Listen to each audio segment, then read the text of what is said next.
Let's begin checking Google Analytics data collection. Here, we have two windows for convenience. The left window is the Store page, and the right window is the Google Analytics page.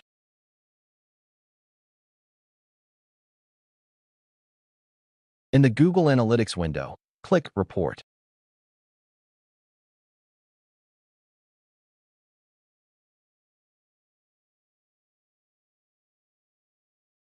Then click Real-Time Overview.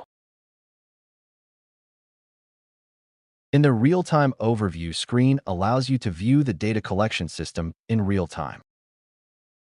Scroll down to the Event Count section.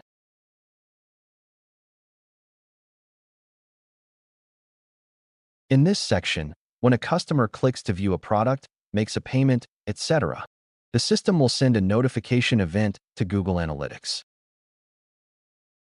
In this example, when clicking on a product, an event named view_item will be sent. If you don't see the event, you can reload the Google Analytics page. Or when clicking Add Product, an event named add_card will be sent.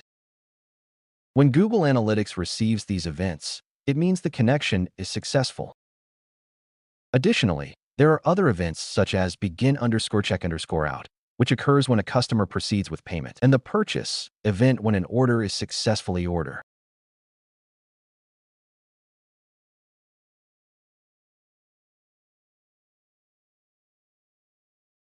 Complete third step.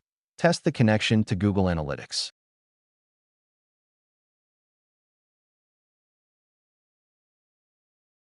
Google Analytics allows you to create various reports from the initial raw data.